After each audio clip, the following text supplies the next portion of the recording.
The dust settled around Charles Bronson's boots as he stepped out of his weathered pickup truck. The autumn sun hung low over the Montana Valley, casting long shadows across the livestock auction grounds. He'd driven 3 hours from his small ranch, not looking for anything in particular, just browsing, as he often did on Saturday mornings when the solitude of his property became too heavy. Charles wasn't like the other ranchers. He'd come to Montana 15 years ago, after a life that had left more scars on the inside than the outside.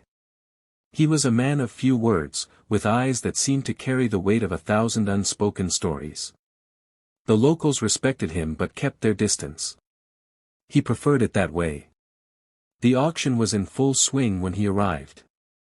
Cattle, sheep, and horses paraded through the ring while farmers and ranchers shouted their bids.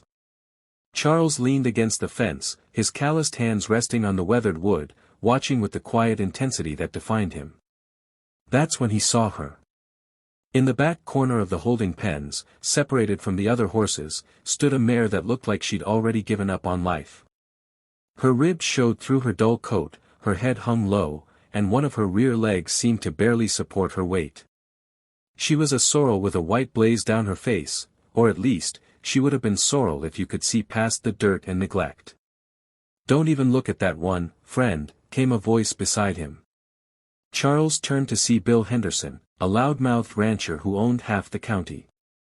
"That horse is dead weight. Owner couldn't even give her away. She's headed for the slaughterhouse after this." Charles said nothing, his gaze returning to the mare.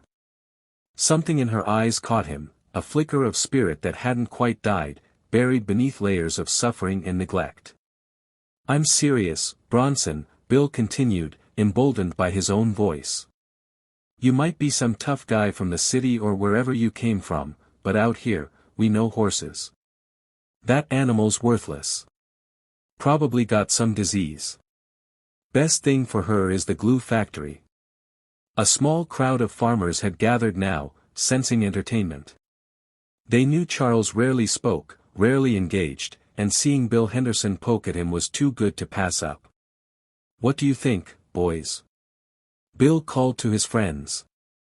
"Should we take bets on whether the silent man here is fool enough to waste his money?" Laughter rippled through the group. Charles remained still, his expression unchanged, but something shifted in his eyes, a flash of steel that made one or two of the smarter men step back. When the mare finally entered the auction ring, she could barely walk. The auctioneer's voice was apologetic. "Now folks, I know this one's in rough shape. We're starting the bidding at $50, and honestly, I'd understand if nobody."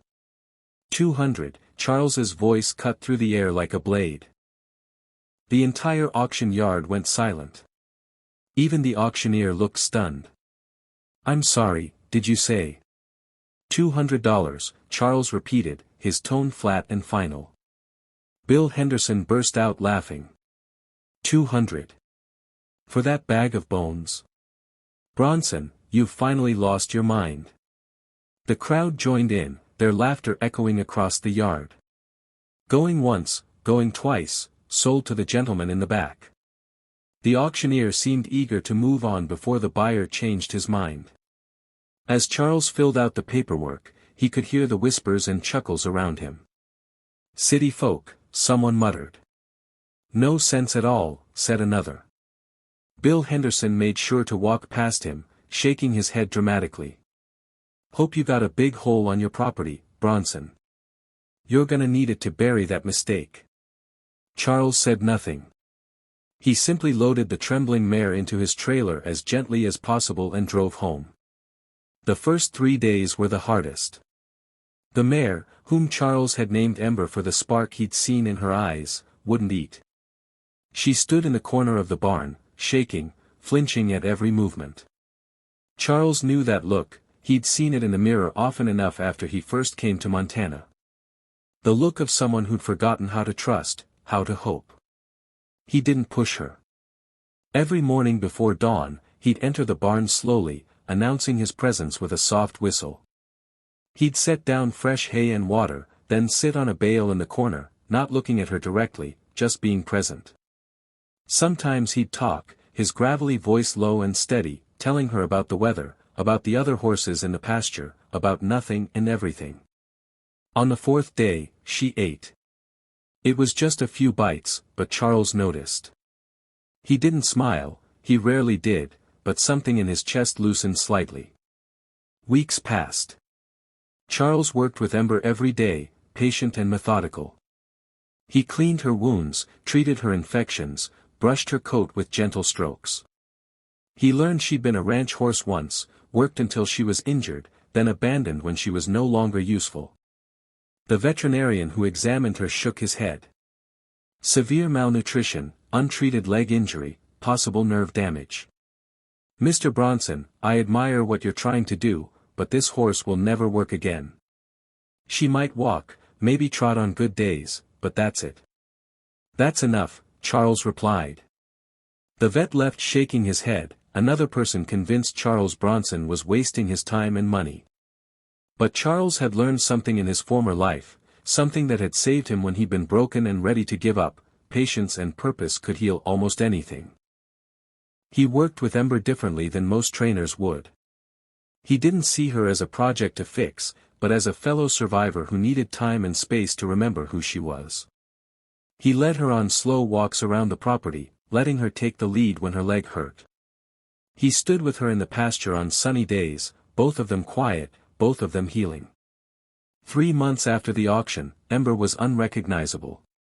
Her coat shone like copper in the sunlight.